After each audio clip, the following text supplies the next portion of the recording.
Salut à tous, bienvenue sur Tarif News, semaine 49. Donc voilà, on s'approche du début de la fin, du début de fin d'année ou de la fin du début des fêtes de Noël. Quoi qu'il arrive, on est en mode sapin de Noël. Alors, l'actualité sur la chaîne, eh bien c'est demain, on se retrouve pour une review des figues de la commu. Si vous postez vos figurines sur la commu IGTV, eh bien en patientant suffisamment longtemps, on arrive au fur et à mesure. Je serai avec l'ami Kiliox de la peinture, je ne sais jamais son truc. Donc je vous mets son logo, voilà, artiste peintre qui peint des figurines pour vous si vous le voulez. Donc on sera demain soir en live sur Twitch. Après, l'autre actualité de la semaine, ça va être sans doute jeudi prochain, la suite de Calgard doit mourir avec la grosse révélation. Et ne manquez pas cette vidéo, et surtout si vous avez aimé la première, parce que la première, je l'ai fait pour la prochaine vidéo que vous allez voir. Donc c'est à ne pas louper. Ensuite, qu'est-ce qu'il y aura d'autre? Eh bien, cette semaine, je vais essayer de vous sortir cette fameuse vidéo sur apprendre les règles de Conquest de chez Parabellum, parce que je mets pas mal de temps à la faire en fait. Je travaille dessus, mais voilà, les choses se passent pas. Il y a beaucoup de boulot en fait, on va dire ça comme ça. Et puis voilà, mais j'ai pour objectif vraiment de la sortir cette semaine. Donc attendez-vous à ce qu'elle sorte cette semaine. Et puis on y va pour les news de chez Games Workshop. Alors, on a la fameuse boîte d'Osgiliath, boîte qui est assez remplie avec des anciennes figurines, mais resculptées un petit peu, et des nouveaux personnages avec un degré de sculpture bien plus élevé. Donc cette boîte, vous pouvez la précommander maintenant. Elle sera disponible, si je dis pas de bêtises, j'ai un petit doute sur la date, mais normalement c'est dans 2 semaines, enfin comme d'habitude. C'est-à-dire que là, vous avez le prix, vous faites votre précommande samedi qui vient, et le samedi d'après, vous pouvez récupérer votre boîte directement en magasin, ou autrement chez votre vendeur, ou quoi que ce soit. Donc le prix de cette boîte Battle of Xiliad qui sera uniquement en VO, mais bon, on s'y attendait, elle est à 160 €. Disponible aussi, vous aurez le manuel de règles qui sera lui à 50 €, bien sûr aussi en VO. 4 sets 2D, et je dois dire que pour une fois, ces dés sont assez jolis, voilà, ils sont pas mal. Après, vous avez 8 dés pour 14,50 €. Est-ce que ça vaut son prix ou pas? Bon, les dés, j'ai arrêté vraiment de me poser la question sur les dés. En tout cas, s'il vous plaise, ils sont disponibles, voilà. Donc ça c'était mignon en fait, c'était les porteurs de l'anneau, donc du coup c'est des figurines en résine transparente, c'est assez rigolo. Et bien vous avez les 5 porteurs de l'anneau disponibles uniquement en VPC pour le Seigneur des Anneaux. Alors oui, vous pouvez tout aussi bien juste mettre un socle et puis dire c'est Bilbon ou c'est Frodon, oui vous pouvez le faire. Ensuite, Warhammer Underworld Gnarlwood, on a une nouvelle bande, les Gringrak's Lone Court, voilà, qui eux vont être au prix de 34 €. À voir, je ne sais pas encore si je trouverai le temps de... En fait, alors, déjà, il faudrait que je trouve le temps de vous faire cette review. Et comme je vous dis, j'aimerais vraiment faire cette vidéo de Conquest. Donc, ça me prend vraiment beaucoup de temps. L'autre chose aussi, c'est que je ne suis pas très motivé par cette bande-là. Donc, c'est un peu difficile de se surmotiver, de trouver de l'énergie pour le faire.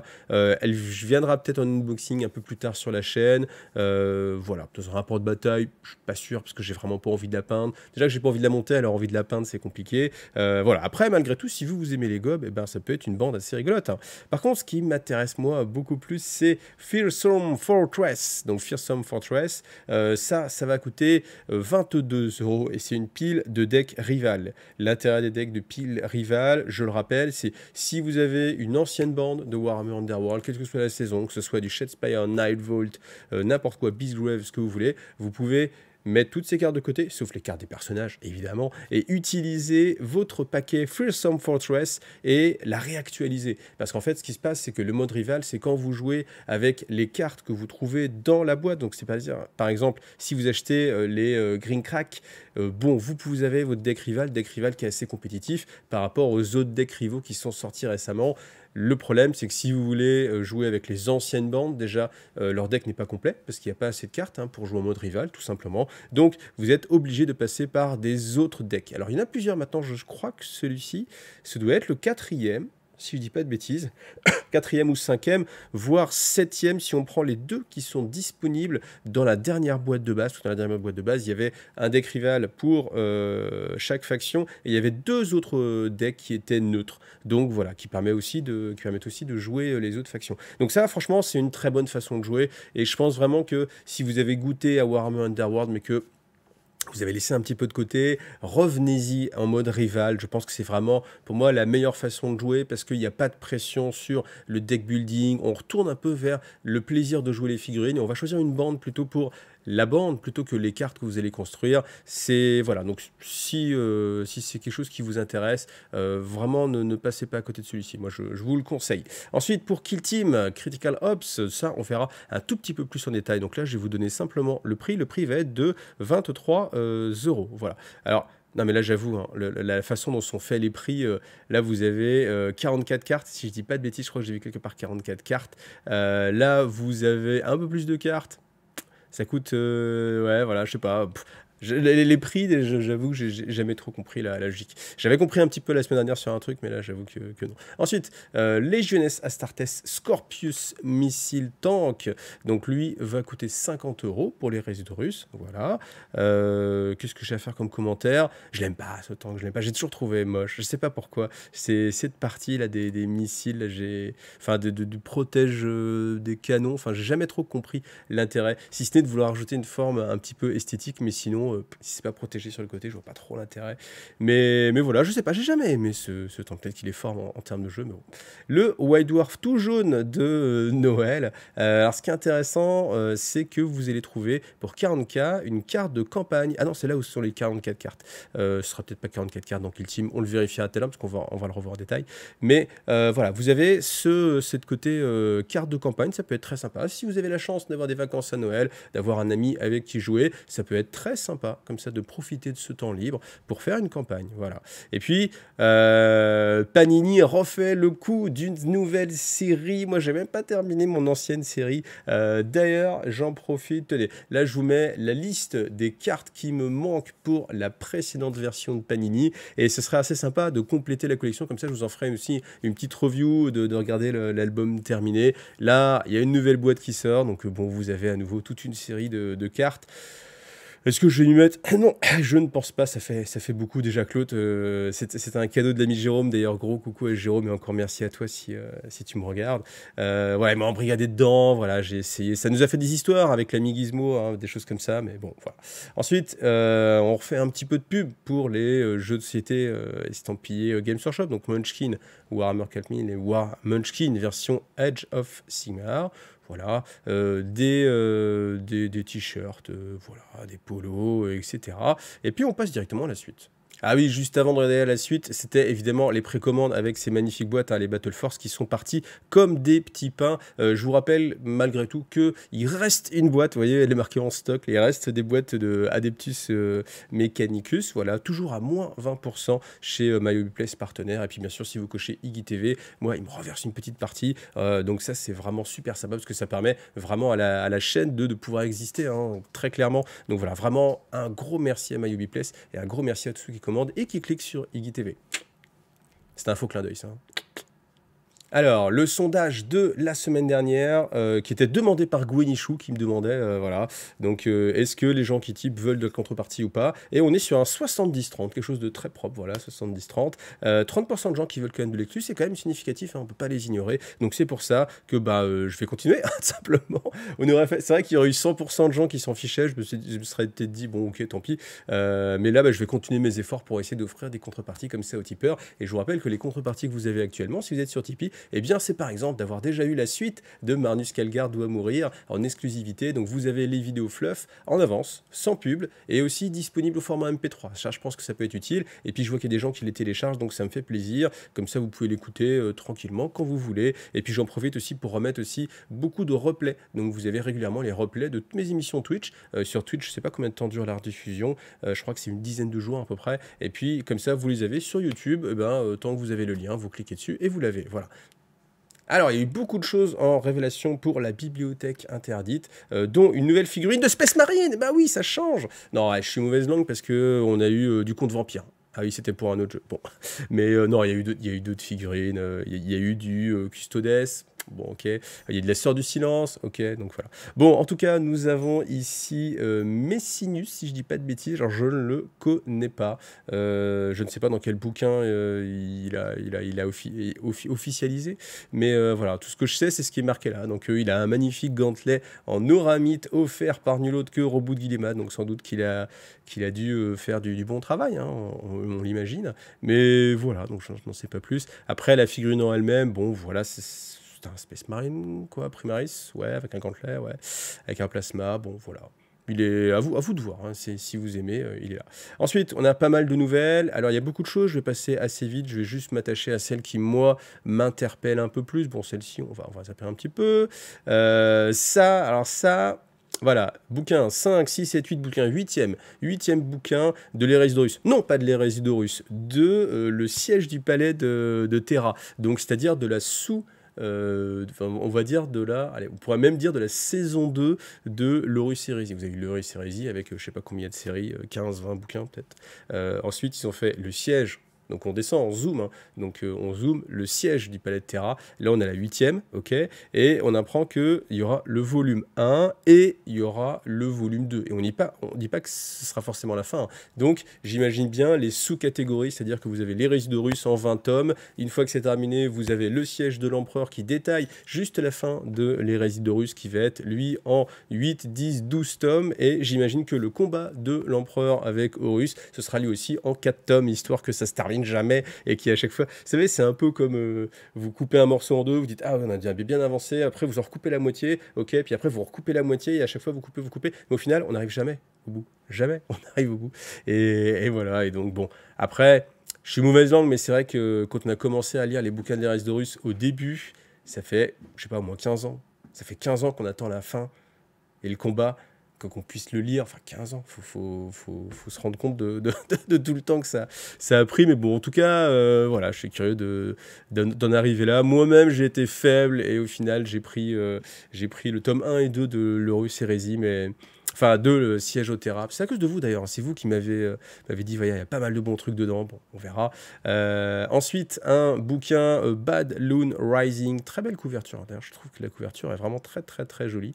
Voilà. Bon, après, sans doute un livre que je ne lirai jamais. Contrairement à ces couvertures-là, vous voyez, cette couverture-là, quand on voit ça, moi, ça me fait clairement pas rêver. Alors que quand je vois ça, là, tout de suite, ça m'inspire. J'ai envie d'y aller. Ou alors, il y a ma fille qui est malade, hein, si vous l'avez vu passer. C'est comme ça. Faut garder les enfants, c'est ça quand on travaille aussi à la maison. Donc voilà, là je passe. Ensuite, des ressorties Black Library Célébration 2023. Donc voilà, 2 autres livres aussi, avec là aussi une très belle... J'aime bien ce style-là. Ça me rappelle Swallow, je sais pas si c'est lui qui l'a fait, mais en tout cas c'est un artiste que j'appréciais beaucoup. Ensuite, Angel of Darkness, voilà, édition anniversaire de Gavin Thorpe. 5 nouvelles inédites disponibles gratuitement, donc je pense que c'est quand vous faites une commande, je vais pas regarder en détail. Voilà, enfin, on arrive à quelque chose de magnifique. Ouais, j'ai dit magnifique. Moi, Cypher, c'est un personnage que j'aime beaucoup. Et John French, j'aime bien son travail. J'aime bien ce qu'il fait, je lis ce qu'il fait. Donc là, ça me fait plaisir. C'est le combo gagnant, Cypher avec John French.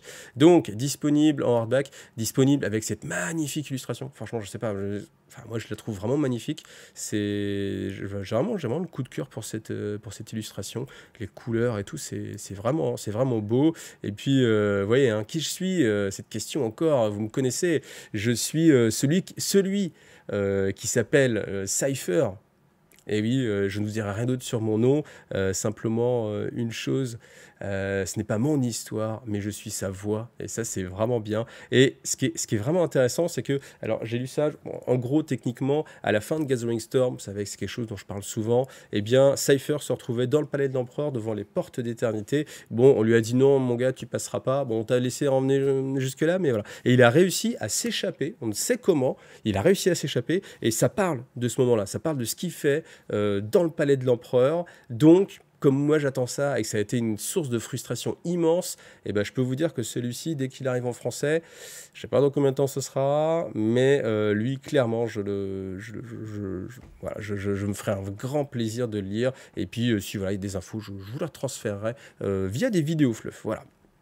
Et puis, après, on avance encore, pas mal de choses, mais c'est sur toute l'année aussi 2023, hein, donc on a l'impression qu'il y a beaucoup de choses qui sortent, mais au final, ils ont juste montré les couvertures. The Last Volari, voilà, un truc sur les Soul Blight. Ensuite, de la Sœur de Bataille, voilà. Et puis, Blight Slayer, il y a vraiment des belles couvertures, hein, j'aime beaucoup. Hein. Blight Slayer, etc. Et ça me rappelle que j'ai acheté le calendrier de l'Avent de l'année dernière, Black Library, et que je n'ai rien fait, en fait, si ce n'est le mettre en bas pour caler d'autres boîtes. Bon. Ensuite, Creed. Voilà, donc la fille, on apprend sans doute comment elle est devenue là, qu'est-ce qui va se passer pour elle. Voilà, en tout cas, ça fait pas mal de choses à lire hein, pour la Black Library. Des éditions aussi qui sont assez classieuses. Hein, ouais, je vous montre un petit peu celle-ci. Mais c'est vrai, quand on a ce beau coffrage, ça peut vraiment vous faire une belle bibliothèque avec des beaux ouvrages. Et au final, c'est pas plus mal parce que le bouquin, une fois qu'on l'a lu en général, bah, il ne sert qu'à illustrer ou être là. Ou alors vous êtes quelqu'un qui a des bonnes démarches et qui n'est pas attaché à l'objet, et puis vous la mettez dans une boîte à livres. Donc vous savez, les boîtes que vous trouvez un petit peu partout en ville, pour que quelqu'un se serve gratuitement, ça peut être une bonne façon de faire découvrir l'univers de Warhammer 40 000, qui sait. Et comme je l'avais dit aussi une fois, en plus, l'avantage c'est que si vous le mettez dans une boîte qui est près de chez vous, si quelqu'un le prend, eh bien forcément c'est un joueur que vous avez créé autour de vous, peut-être. Peut-être. Donc voilà, c'est tout l'intérêt. C'est un investissement pour le futur. Bon, après, il faut vraiment croiser les doigts, avoir beaucoup de chance.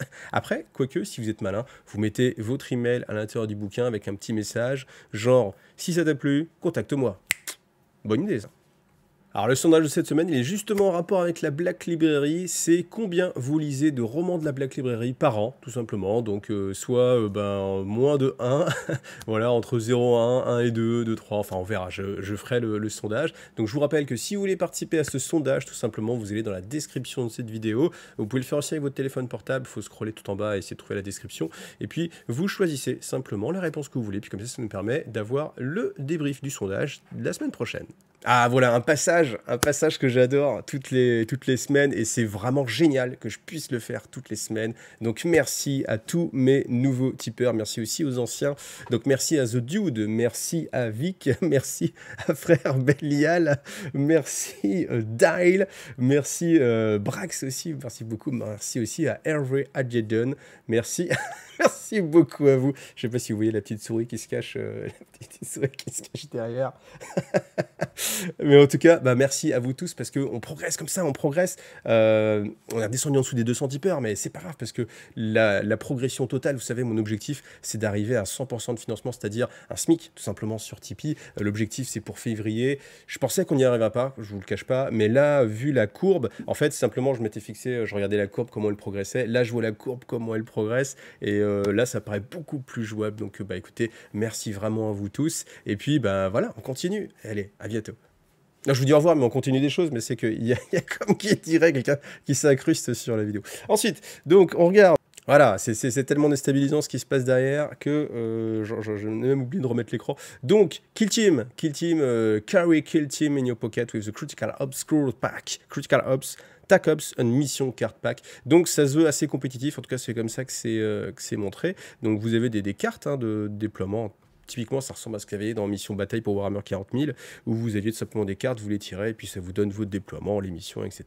Donc c'est plutôt bien fait. Et je pense que si vous voulez plus d'informations, eh bien, allez sur la chaîne Kill Team France. Voilà, mec, comme ça, tu es obligé de le faire, qui fera une review assez détaillée, je l'imagine, de ce Kill Team-là, en tout cas. Et puis, pour terminer, hop là, voilà, on termine avec Black World's Back, donc le petit gob, voilà. C'est marrant quand même de voir comment au fur et à mesure ils ont sorti tout un tas de figurines. Donc tout ça, ça va être disponible, enfin tout ça, lui-même va être disponible, ce géant va être disponible chez Forge World. Donc voilà. Le casque, alors le casque, j'ai du mal, hein, j'ai du mal avec ce casque qui fait tout penser à une sorte d'épaulette ou de R2D2 ou je ne sais quoi, mais voilà, bon après voilà, c'est le look, mais c'est vrai que je sais pas, j'ai un petit peu de mal avec ce casque-là. Mais en tout cas, voilà, une nouvelle sortie pour nos amis sur Blood Bowl, voilà. Et voilà, on est arrivé au bout de ce Tarifé News. Rendez-vous bien sûr la semaine prochaine pour le Tarifé News. Je vous ai dit un rendez-vous jeudi prochain pour la suite du fluff sur Marnus Calgar. Mais vraiment, si vous n'avez pas vu la première vidéo, regardez la première vidéo parce qu'il y a vraiment une logique qui se veut respecter. Donc regardez d'abord vraiment la première vidéo. Rendez-vous demain, donc mardi soir, en live sur Twitch. Et puis, rendez-vous aussi toute la semaine dans plein de vidéos et des replays. Voilà. Merci à vous tous en tout cas et à bientôt. Salut à tous.